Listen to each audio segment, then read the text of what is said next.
प्रश्नावली 3.5 के question number 4 के बारे में। इससे पहले हमने प्रश्नावली 3.5 के question number first, second, third complete कर लिया है। आज बात कर रहे हैं 4 के बारे में। तो क्वेश्चन नंबर 4 क्या कह रहा है, निम्न समस्याओं के रैखिक समीकरण युग्म बनाइए और अनेक हल किसी बीजगणितीय विधि याद कीजिए। तो यानी अब की बार हमें क्या करनी है, हमें समस्या दे रहेगी क्वेश्चनों में, तो हमें पहले पढ़ के उनके बीजगणितीय मतलब दो वाले समीकरण क्या करने, युग्म बनाने, ठीक है, दो चार वाले समीकरण क्या करने, युग्म बनाने। फिर उन समस्या को हमारे पास 3 विधि है, प्रतिस्थापन विधि, बीजगुण विधि और विलोपन विधि। इन तीनों विधि से हमको क्या करना है, हमें हल करना है। तो पहले हमें समस्या पढ़ के हमें क्या करना पड़ेगा, उसको हल करना पड़ेगा। तो पहले समस्या देख लेते हैं। समस्या क्या देखिए, हमें पहला क्वेश्चन दे रखा है, एक छात्रावास के मासिक व्यय का एक भाग नियत है, शेष भाग पर निर्भर करता है कि छात्रावास ने कितने दिन भोजन लिया।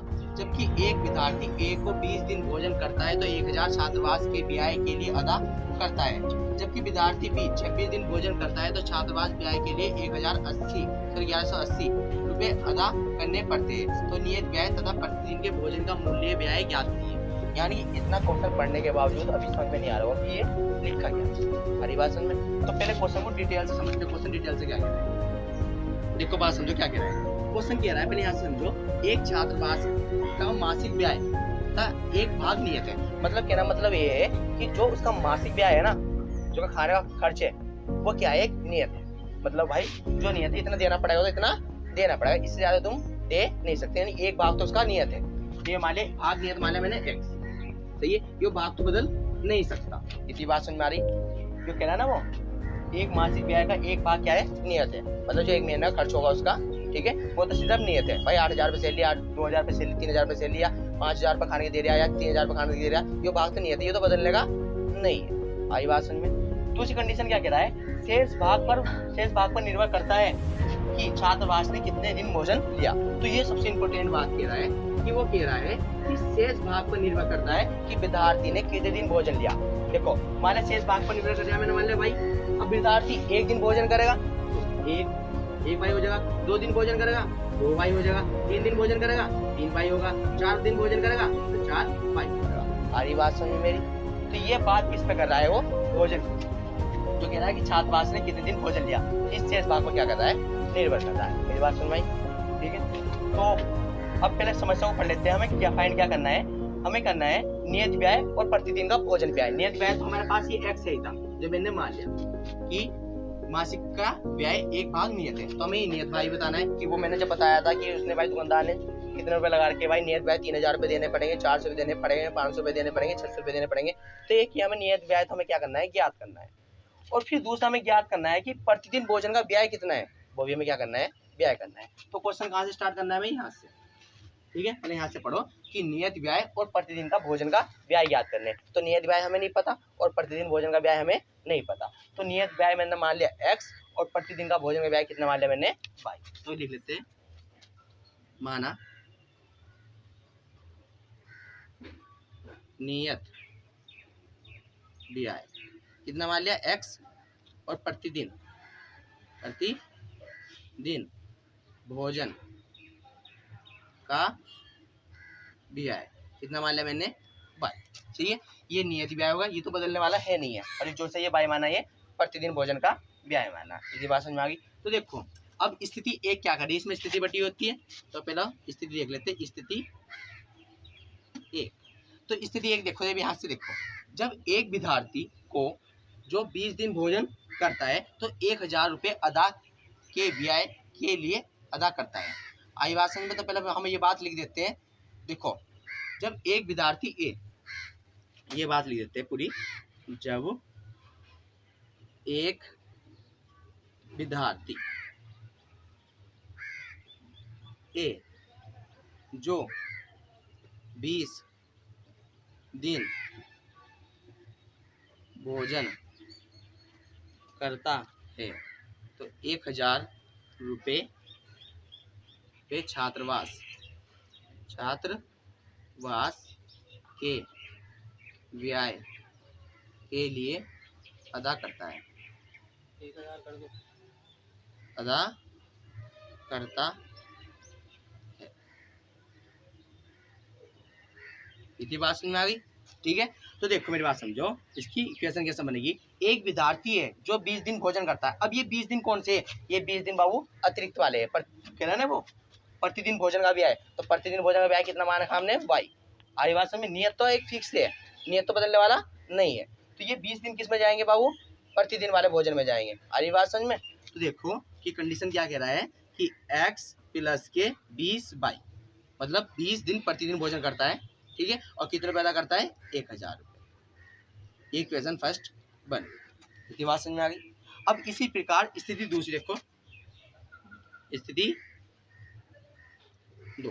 स्थिति दो देखो, स्थिति दो कहाँ से है कि जब विद्यार्थी भी को 26 दिन भोजन करता है तो छात्रावास के लिए 1180 रुपये अदा करने पड़ते हैं। तो ये बात लिखनी पड़ेगी, जब विद्यार्थी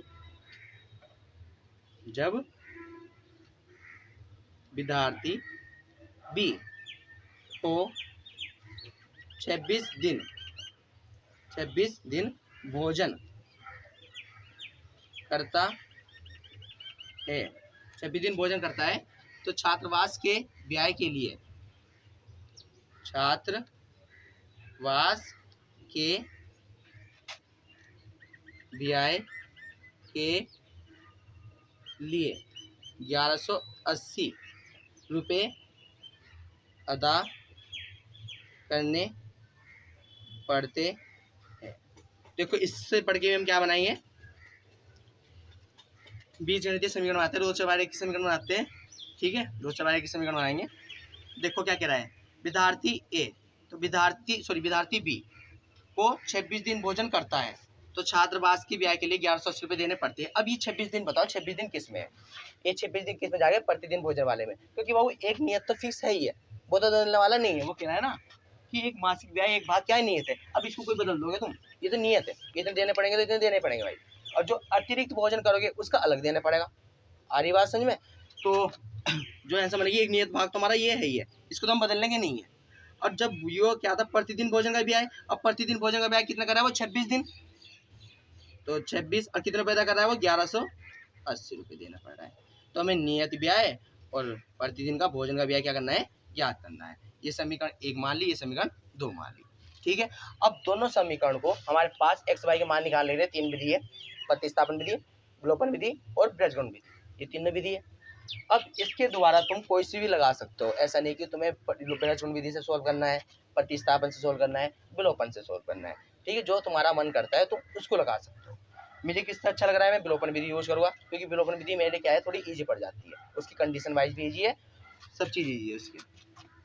तो पहले ये कार्य कर देते हैं। देखो विलोपन विधि, तो लगाओ विलोपन विधि, विलोपन विधि द्वारा, विलोपन विधि द्वारा। तो विलोपन विधि पहले ये क्या कहती है, विलोपन विधि का स्टेप बाय स्टेप ये है कि जो दो चर वाले रेखीय समीकरण है तुम्हारे, उसके कोई एक चर के गुणांक क्या होने चाहिए, बराबर होने चाहिए। क्या x के गुणांक हो या y के गुणांक क्या हो, बराबर हो। अब तुम देखो कि इसके गुणांक बराबर है, x के गुणांक बराबर है, हाँ भाई यहाँ भी x है और यहाँ भी x है, y के गुणांक बराबर नहीं है, तो हमें क्या कहते हैं, किसी एक के गुणांक बराबर होने चाहिए। यहाँ एक के गुणांक बराबर है, तो हमें गुणांक बराबर करने की जरूरत नहीं पड़ने की। आ रही बात समझ में। तो देखो हम ऐसे लिख देंगे, x प्लस के 20 y इक्वल टू 1000, और यहाँ से कितना है, x प्लस के 26 y इक्वल टू 1180, सही है। अब यहाँ से चिन्ह बदलने, सही है, प्लस का माइनस, माइनस का प्लस। और चिन्ह जब बदलने हैं कि जब तुम्हारे क्या होंगे, वो जो तुम्हारे गुणांक बराबर है वो सजातीय है या विजातीय है। तो देखते गुण, तो चिन्ह देखते कौन से सजातीय है, तो हमें चिन्ह करने की जरूरत पड़ेगी, यानी चिन्ह चेंज करने पड़ेंगे। तो चलो करते हैं, साइन चेंज करते हैं। तो देखो इस वाली लाइन की चेंज करने, इधर प्लस का है तो इधर कौन सा हो जाएगा, माइनस का, इधर प्लस का तो इधर माइनस का, इधर प्लस का तो इधर माइनस का, ठीक है। अब इसकी बात आपने यहाँ से सुनो, देखो x से x कटा, देखो माइनस की 26 है प्लस के 20 है, और माइनस की 26 में से प्लस के 20 कटाओगे तो कितना बचेंगे, 6, और संख्या किसकी बड़ी है, माइनस की, तो माइनस का चिन्ह आ जाएगा। ये बात ही समझ में आ गई। अब देखो 1180 में से 1000 घटाने हैं तो कितने बचेंगे, 180, सही है, और चिन्ह किसका बड़ा है, माइनस का, संख्या किसकी बड़ी है, माइनस की, तो माइनस का चिन्ह आ जाएगा। माइनस से माइनस कटा तो y बराबर कितना आ जाएगा 180/6। अच्छेत्या 18 कटा छेत्या 18 0 ऐसा का ऐसे। तो कितना आ गया बाबू ये y बराबर 30। इतनी बात समझ में आ गई। अब y का मान तो निकाल लिया तुमने, ये यानी प्रतिदिन भोजन का ब्याज तो निकाल लिया 30 आ गया। y का मान आगे समीकरण 1 में रखो तो वहां से x का मान निकाल लो। तो देखो y का मान समीकरण 1 में रखने पर, पहले समीकरण 1 को नोट कर देते हैं। एक नोट कौन सी समीकरण है, कौन सी, ये वाली है। तो चलो इसको लिख लेते हैं, x + के 20 y = 1000। सही है। अब y का मान कितना निकाला है तुमने 30, तो y की जगह कितना आ जाएगा 30। तो x + के 20 × 30 = 1000। तो x + के 3 दूनी 6 और 2 0 ऐसा कैसे ही 1000 ऐसा का ऐसे ही। अब ये प्लस का इधर जाके किसका हो जाएगा, माइनस का हो जाएगा, चिन्ह बदल जाएगा। तो 1000 इधर प्लस का तो इधर जाके माइनस का हो जाएगा 600। तो देखो 1000 में 600 माइनस करेंगे तो कितना बचेगा 400। तो x की वैल्यू कितनी आ गई 400। तो यानी x को माना था हमने नियत ब्याज, तो नियत ब्याज कितना है 400 रुपये। ठीक है, वो 400 रुपये देने पड़ेंगे उसको, नियत कितना खाना। यहाँ कहते हैं ना कि यहाँ आके तुम कहते हैं एक भाषा बोलते हैं हम कि खाता खुलवाना पड़ता है। मतलब कहीं भी जाओगे कि उधार लेना पड़ता है तो खाता खुलवा लो भाई, 1000 रुपये से कितना खाओगे तुम, एक महीने के 400 रुपये देने पड़ेंगे। तो वो नियत आ गया। आई बात समझ में। तो नियत व्यय कितना आ गया, नियत व्यय कितना आ गया 400। और प्रतिदिन भोजन का व्यय कितना आ गया 30 रुपये। प्रतिदिन भोजन का व्यय कितना आ गया 30 रुपये। ठीक है, ये बात लिखनी जरूरत है या नहीं है। देखो ये जो मैंने इतनी बड़ी लंबी लाइन से लिखी है ना, ठीक है, ये पेपर में आप लिख भी सकते हो, नहीं भी लिख सकते हो। लिखोगे तो और अच्छी बात है, पेपर में थोड़े अच्छे नंबर मिल जाएंगे। और नहीं लिखोगे तो जब भी काम चल जाएगा। ठीक है, स्थिति नंबर 1 डाल के इक्वेशन डाल देना सीधी, जब भी काम चल जाएगा। तो चलो क्वेश्चन नंबर इसकी देखते हैं हम दूसरे पार्ट के बारे में। आइए दोस्तों अब बात कर लेते हैं पिछले 3 पॉइंट के क्वेश्चन नंबर 4 के दूसरे पार्ट के बारे में। ठीक है, इससे पहले भी हमने फर्स्ट पार्ट करा है छात्रावास वाला। ठीक है, उसमें हमने नियत व्यय और प्रतिदिन, एक तो नियत व्यय था, एक प्रतिदिन का भोजन का व्यय था, वो हमने क्या करा है ज्ञात करा है। अब क्वेश्चन नंबर इसका देखते हैं दूसरा क्या कह रहा है। एक भिन्न, क्वेश्चन नंबर दूसरा कह रहा है एक भिन्न 1/3 हो जाती है जब इसके अंश में 1 घटा या जाता है। तो पहले ऐसे पढ़ो कि इसके अंश में 1 घटाया जाता है तो भिन्न कितनी जाती है 1/3 हो जाती है, सीधा रूप है इसका।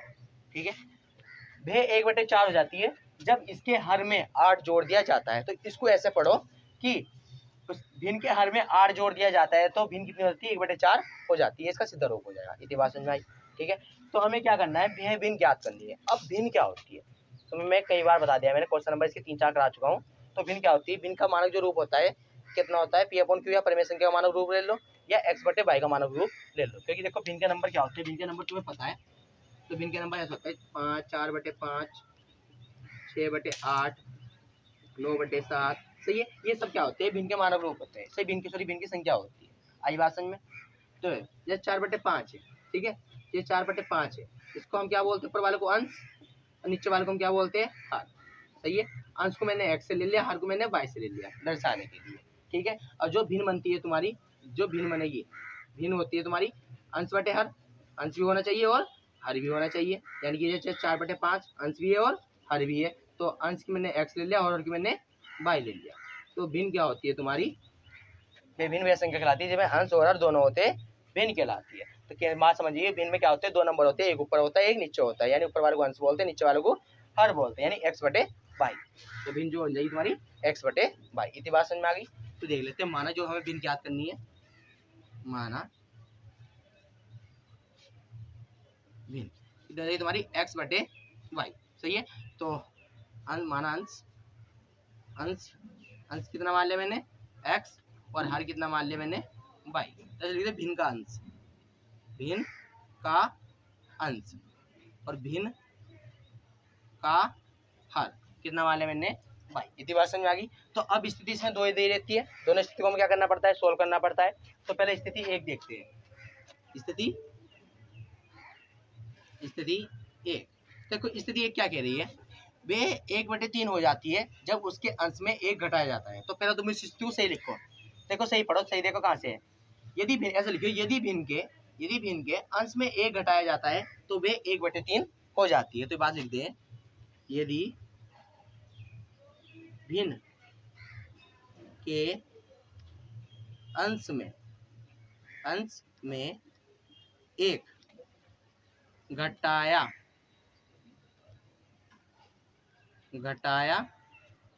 जाता है तो वह 1/3 हो जाती है।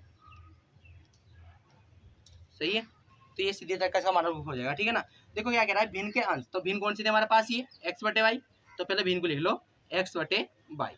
अब ये इसका अंश हो गया, इसका हर हो गया। वो कह रहा है कि भिन्न के अंश, अंश ये है तो अंश में एक घटाया जाए, तो अंश में एक घटाओ, अंश में एक घटा दिया तो वह कितनी हो रही है 1/3, तो वह कितनी हो रही है 1/3। अब इसको थोड़ा हल कर लो और यहाँ से एक रेखीय समीकरण यू बना लो, एक रेखीय समीकरण बना लो। ठीक है, इसकी इसमें, इसकी इसमें, तो 3 की x में करोगे तो 3x माइनस का 1 हो जाएगा, और 1 की y की 1 में करोगे तो y का y। तो को थोड़ा और देखो, एक बार मल्टीप्लाई इसके साथ, एक बार इसके साथ। 3 की x में करोगे तो कितना हो जाएगा 3x, और 3 की 1 में करोगे 3 एकम 3। अब क्या होता है, चर एक तरफ अचर एक तरफ। देखो 3x इधर प्लस का दे जाके माइनस का हो जाएगा, और ये माइनस का दे जाके प्लस का हो जाएगा। ये समीकरण कितनी हो गई, इतनी बात समझ में आ गई। ठीक है, अब हमें स्थिति कौन सी हल करनी है, दूसरी, तो लगाओ स्थिति 2। स्थिति 2 यहाँ देखो, स्थिति 2 देखो, स्थिति 2 क्या कह रही है, स्थिति 2 कह रही है वह 1/4 हो जाती है। कब, जब हर में 8 जोड़ दिया जाता है। जब हर में, भिन्न के हर में हम 8 जोड़ रहे हैं तो भिन्न कितनी हो रही है 1/4 हो रही है। ये तो बात लिख देते हैं, यदि भिन्न के हर में 8 जोड़ दिया जाता है तो वह 1/4 हो जाती है। सही है, तो देखो भिन्न कौन सी थी, पहले भिन्न लिखो, भिन्न, यदि भिन्न तो भिन्न लिखो पहले, भिन्न कौन सी हमारे पास x/y। अब इसका अंश ये रहा, हर ये रहा, यदि बात समझ में आ गई, अंश और हर। वो कह रहा है हर में 8 जोड़ दिया जाए, तो हर ये है, हर में 8 जोड़ दिया जाए तो वो कितनी हो रही है 1/4 हो जाती है। तो 1/4 कर दिया, थोड़ा इसको थोड़ा सोल्व बोल करो। ठीक है, वहां से एक चर एक समीकरण यूं बनाओ, इसकी मल्टीप्लाई इसमें और इसकी मल्टीप्लाई इसमें, तो 4 की x में करोगे तो कितना हो जाएगा 4x ही हो जाएगा। और जब इसकी सेम टू सेम करेंगे, जैसे यहाँ 9 होता है 9 एकम 9, तो वही पार्ट आता है, तो y प्लस की 8 में बन में करोगे तो y प्लस 8 का ही y प्लस 8 ही आएगा, तो y प्लस का 8। ठीक है, अब वही बात, चर एक तरफ और अचर एक तरफ, तो 4x इधर प्लस का दे जाके माइनस का हो जाएगा, इक्वल टू 8।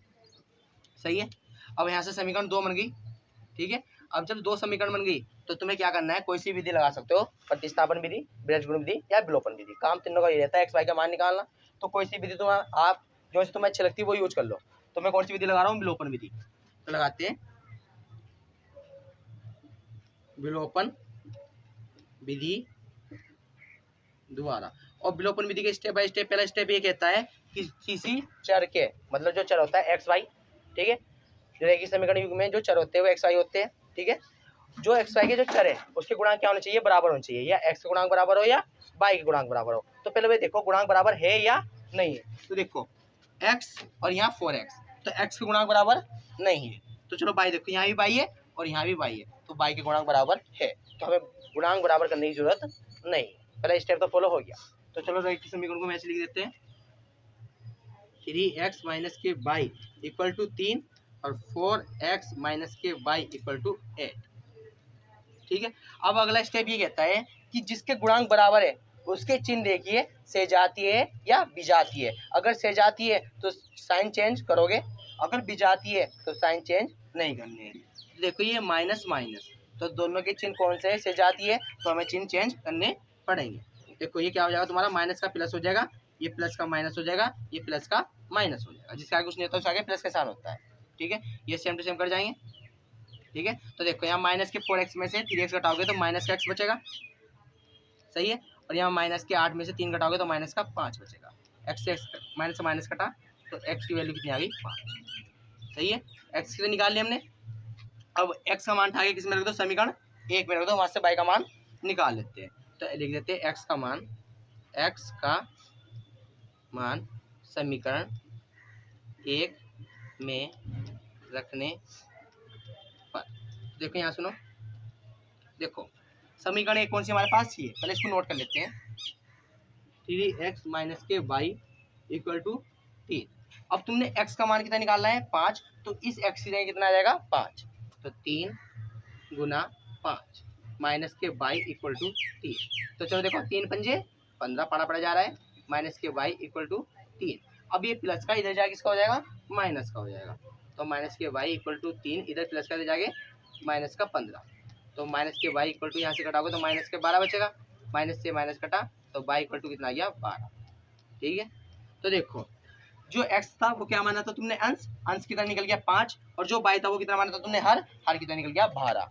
तो देखो जो भिन्न थी तुम्हारी कितनी थी, वो x बटे वाई, ठीक है, x बटे वाई थी तुमने मानी थी, आप करके लिख लेना अब, ठीक है, x बटे वाई थी, तो x का मान कितना निकालना है हमने 5, x का मान कितना निकालना हमने 5, और हर का मान कितना निकालना हमने 12, तो भिन्न कितनी है हमारे पास 5 बटे 12। आई बात समझ में, तो वो हमें भिन्न याद करनी थी, भिन्न कितनी है, तो वही भिन्न याद होगी हमारी कितनी है 5 बटे 11। चलो अब इसका क्वेश्चन नंबर हम कौन सा देखते हैं, तीसरा पार्ट देखते हैं। Tell me pretty lies, look me in the face, tell me that you love me, even if it's fake.